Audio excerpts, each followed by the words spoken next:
Today in Corinne's Picks, Michel Negroponte.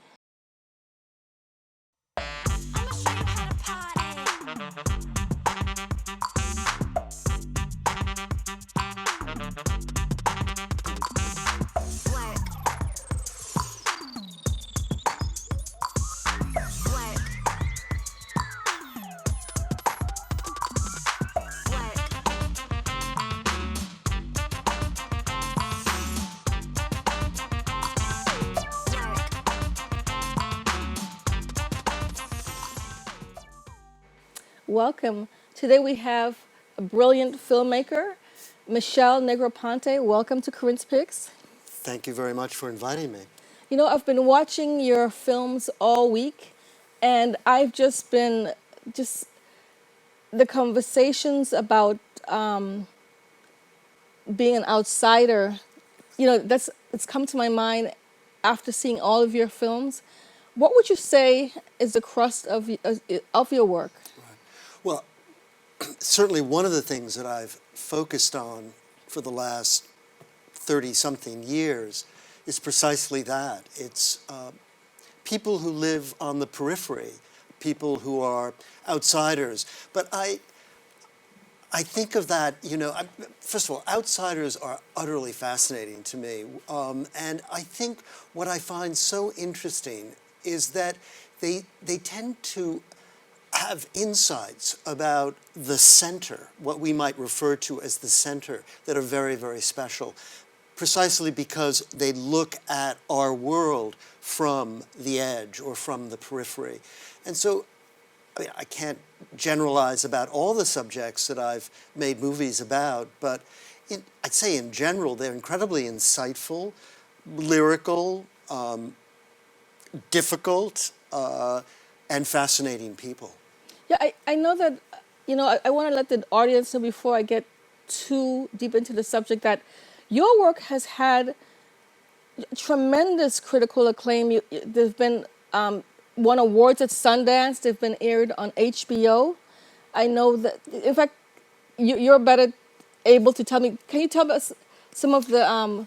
Well, certainly the work has been aired on HBO, on PBS, on the BBC, on European networks, on a Japanese television. So, no, it's been, in terms of television exposure, it's gotten a great deal worldwide over the years. And now we're kind of in a different world. No, I think the work has been seen. It's gotten out there, especially when it's shown on a network like HBO, or for that matter, PBS.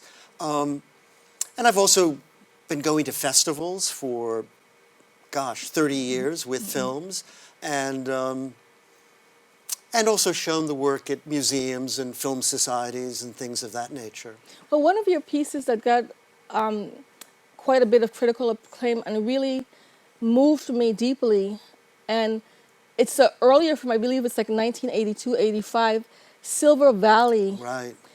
It was striking to me that a film that you made in the 80s is so relevant in the now. Wow. Boy, that goes way back. And that was made in 1984, Silver Valley. It was about a mining town in Idaho that went totally belly up.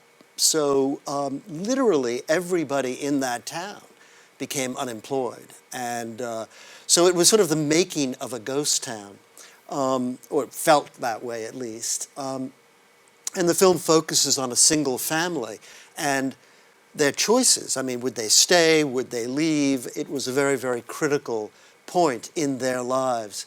I don't think Sundance didn't even exist at that point. It did go to some film festivals, but they were very different in those days. It takes me way far back. The reason it's meaningful to me is because for 15 years I lived in the Bay Area. I lived in Berkeley, and for a short time I lived in Oakland.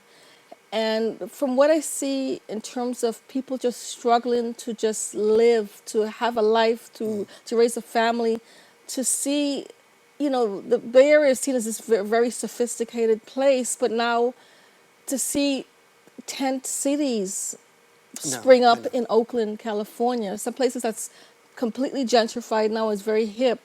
You know, me and my husband, we've done road trips upstate New York, and I've seen towns that are just busted, No, I know. just busted. Yeah, I mean, really, sadly, that's something that has not gone away, and in the last 30 or 40 years in my lifetime, and maybe in some respects has gotten worse. And it really has to do with distribution of wealth and social services that have been decimated. I mean, this stuff is really awful. I mean, and right now, obviously, given who is in the White House, I mean, it's depressing. Well, I feel that's the reason he got into the White House, because those smaller populations in Appalachia, in Ohio, in the South Bronx, if you want to Yeah, say, I can't even say the South Bronx anymore because that's gentrifying right. too. But you know, these are narratives of people who you think are outsiders, who have profound dreams, who are incredibly articulate. The people in the movie, to me, they summed up their situation perfectly. Yeah. They were very intelligent, and I guess that would lead me into another work that you did that was also very striking. Two works that you did that were striking. One was Macedonia, Yeah, about the heroin epidemic, right, and the struggle to overcome it. right. And I guess another one you did almost 15 years apart. Would it be 15 years? Which one? I'm Dangerous with Love? Dangerous with Well, no, Love. actually, they were back to back, and I finished Macedonia. It was released in 2003. It actually showed at the New York Film Oh, Festival, okay. which was, Okay. and then went to HBO. And then I started making I'm Dangerous with Love. So they really were back to Oh, back. wow. And I'm Dangerous with Love was released in 2009.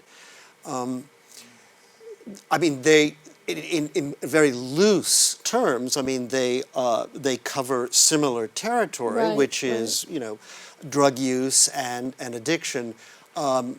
Clearly, they're very different films.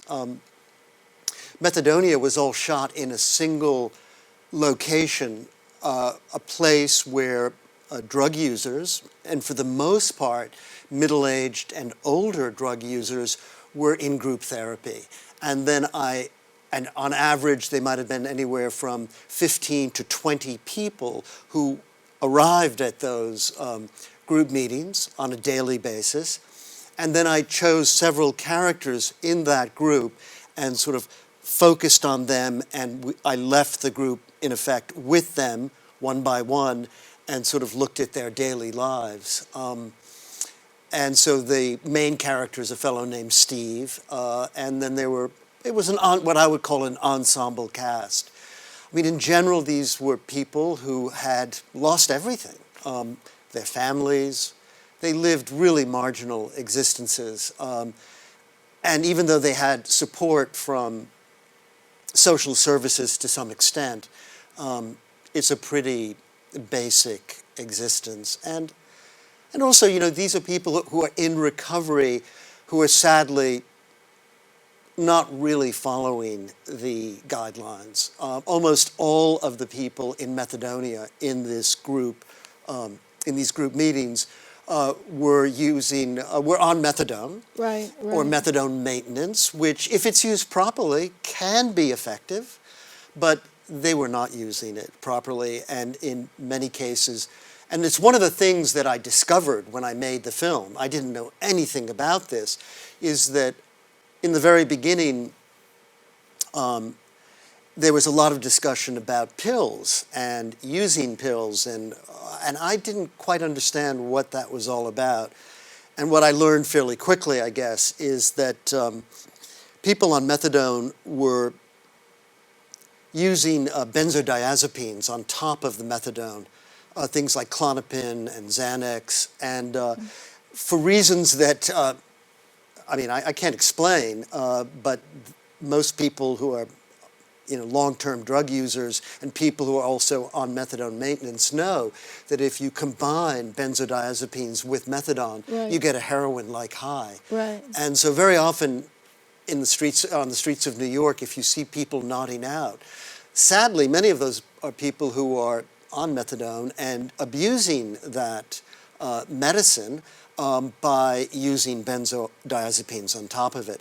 And the combination is really deadly.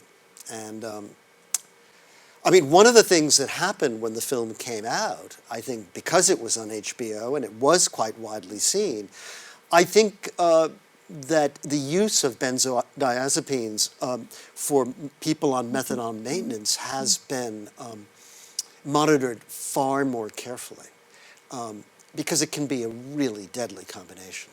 But I think that film is incredibly important because you see clearly how difficult that addiction is and how helpless that there's almost it's a struggle to get out of it. Yeah, And I think you take I think the audience, somebody who's never taken drugs, could take the addiction more seriously. A lot of times we think, well, if only they would try harder. Oh. But you see, it's a very intimate look at heroin addiction. right. Yeah, I think of Methadonia as an essay film about addiction. And I think it's a subject that people think they understand, but in fact very few people do. And, they use the disease model when they talk about addiction. And I guess that can be somewhat abstract. I can understand why people don't entirely get it. Nonetheless, people who have been using drugs for a long time, they have neural pathways that have probably been readjusted, and this is no longer about willpower, and to blame drug users for the plight that they're experiencing is, well, frankly, it's pretty stupid. Well, I feel that Dangerously with Love. Yeah. I feel that one of the characters in that film really said it well when they say that Americans have forgotten how to dance. Yeah. And I feel that a lot of drug addiction Yeah. is a cultural deficit that we have as Americans. I feel that people feel so alienated and empty that, I mean, the drug consumption in this country, we have to start to reflect on that a little bit more. Like, Right. what is the cause of such a appetite for drugs that we're supporting cartels in South America and Mexico Right. with our addiction or our Yeah. emptiness? Yeah, the quote is actually a quote that's right at the beginning of I'm Dangerous with Love, and it was a shaman in West Africa, a Bwiti shaman, who actually said that to me.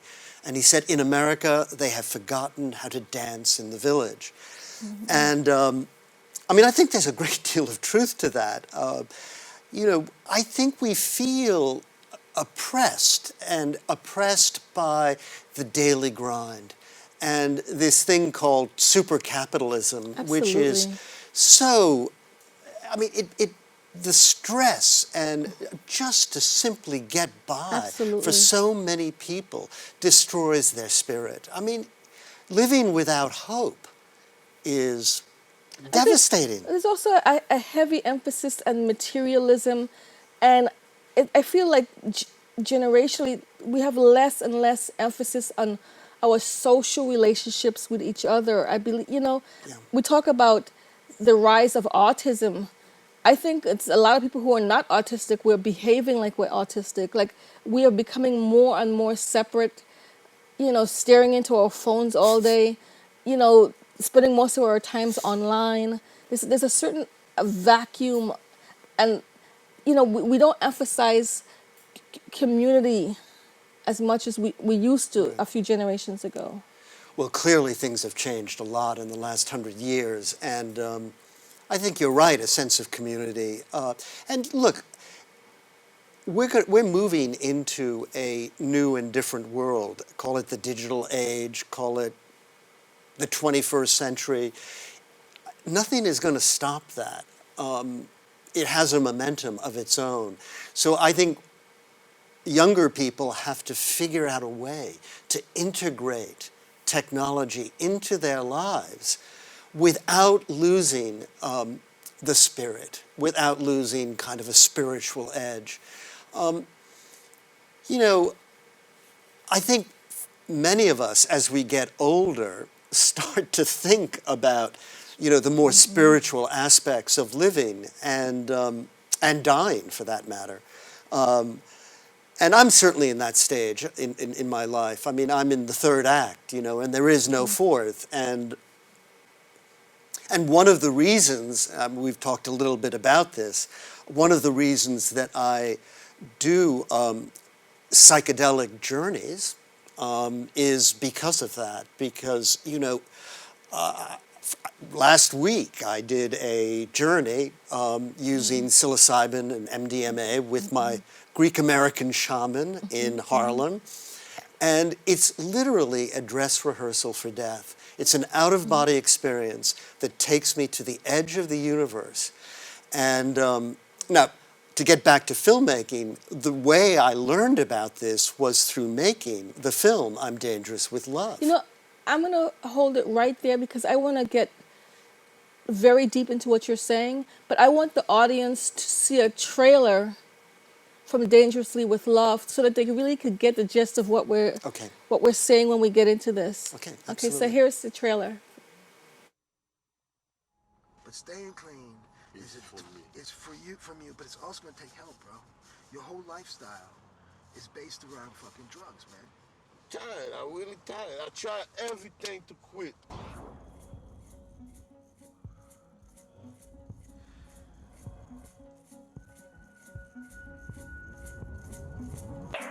It's chaos. It involves crime. It involves elements of death, you know, physical danger. I fucking love it. And I will continue, I don't, you know, so it's this element of chaos that's always been in my life. Things are going good. I want to mix it up.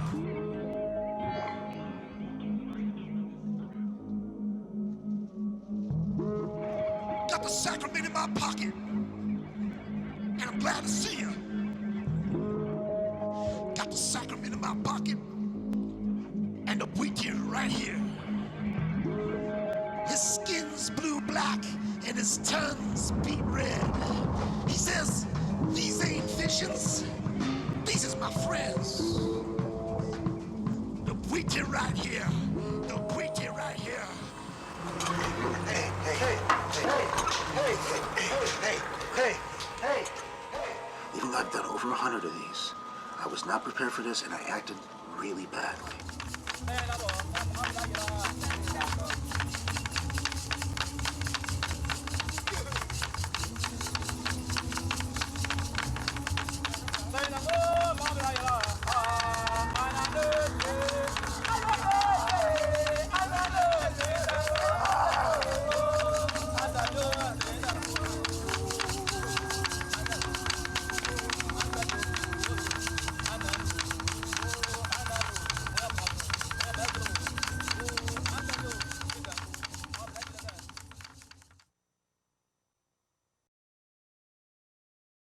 That was the trailer from Dangerously with Love. Before we saw the trailer, we were talking basically about that inner journey that we as middle-aged adults, that we do start to reflect on that otherness that exists, right? So can you elaborate on that some more? Well, in reference to the film or in reference to Both, my other? Okay. both. Well, let's start with the film, and because that was a journey in and of itself. By the way, you know, when I start a project like this, I have no idea where it's going to take me. And I had made Methadonia, which was on HBO, and I got a big response from the film. And I got emails from some people saying that I had to look at this psychedelic called Ibogaine because it was being used to treat addiction. And my first response was, I've just spent, 3 years looking at the world of drug users, and I'm pretty worn out. I'd like to do a comedy, something else. But there was one person in particular who wrote me a number of emails and And I gradually, and then finally what happened is people kept saying to me, you've got to meet this guy named Dimitri here in New York. He's part of this Ibogaine underground. You've got to meet Dimitri. And finally, after making some phone calls and going into the underground, which was not as difficult to access as I thought, I met Dimitri. But how underground is it now not that it's been all over? All over. But this was more than 10 years ago, and Okay. people were maybe a little more concerned. But anyway, I finally meet Dimitri. I think I talked to him for 10 or 15 minutes. And I look at him and say, I've always wanted to make a film about someone named Dimitri. Dimitri's my father's name. And he laughed. And that's where it started. I mean, I met Dimitri. I knew that he had been a drug user. I knew that he had not used for several years, and all because he had gone through one Ibogaine journey or treatment in Holland, maybe 3 or 4 years earlier, and then come back to America, had been trained in the underground to take drug users through Ibogaine treatments here in America. And most of those treatments were done in motel rooms outside of New York City, outside of Boston. And in one, we went all the way to Canada to do an Ibogaine treatment with 2 brothers who wanted to do it in Canada because it wasn't legal in Canada, but it wasn't illegal either. In America, Ibogaine is a Schedule I drug, and it is illegal. And even now, it's illegal. And ironically, being a Schedule I drug means that it has no medicinal properties. What's fascinating about Dangerous With love. with Love is that we watch Dimitri's journey as well. He is the person who sees himself as a healer, Yeah. getting people off of heroin. But I see a transformation in him to be more of a spiritual Absolutely. leader by the end of the film. And to me, a more powerful individual by the end of the film. Yeah, when I started the film, Dimitri and I knew that there was an African connection to Ibogaine, and that it came from the root bark of a plant in West Africa, the iboga plant.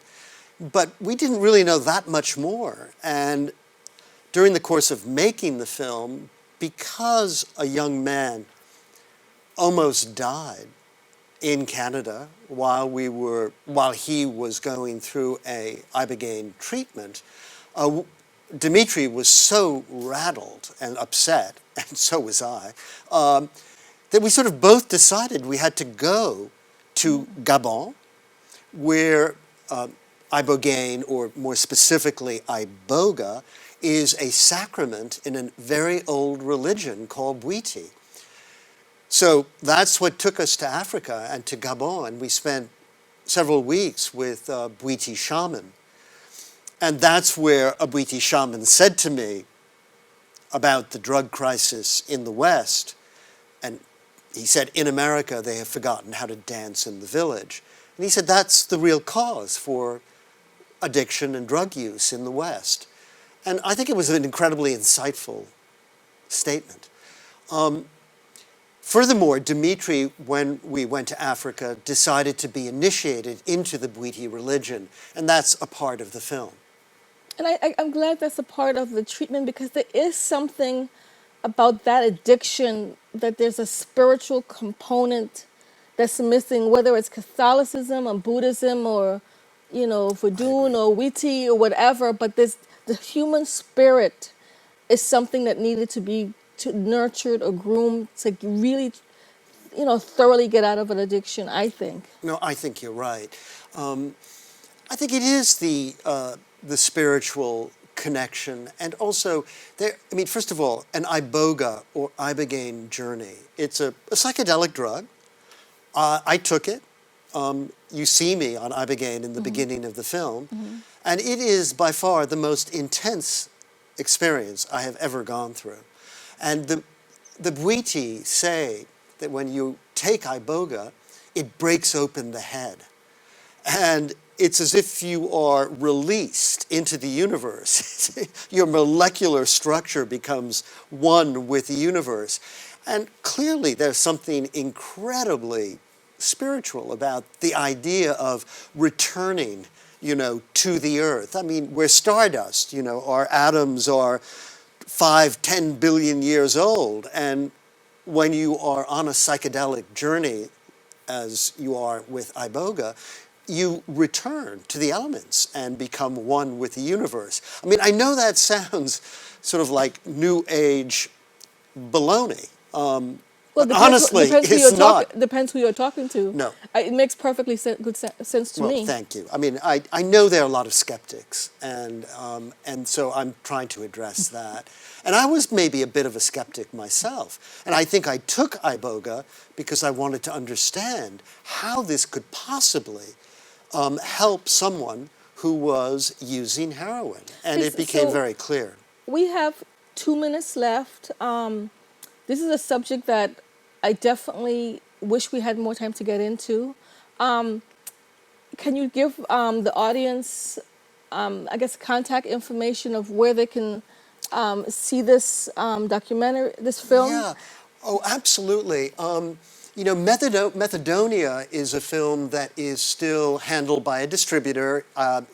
You can still buy a DVD, and it's available on some of the streaming sites. I believe it's on iTunes and Amazon, but I'd have to double check. And then I'm Dangerous with Love is still in distribution, but I got permission from the distributor to put it up on my Vimeo site. So you can actually go to Vimeo, and I guess you type in my name on Vimeo, and you'll find my Vimeo page, and you can see I'm Dangerous with Love free. And I wanted it to go out there to as many people as possible because I think it's a subject that people should know about. Okay, so I know this is a show about art, but I'm encouraging those in the social work field or who are drug counselors to take a look at those movies because they will definitely inform how you do your job. Thank you so much for Thank you appearing for- on Corinne's Picks, and definitely we'll do a second segment, part Thank you. 2. Thank you very much. Okay, Thank you. all right.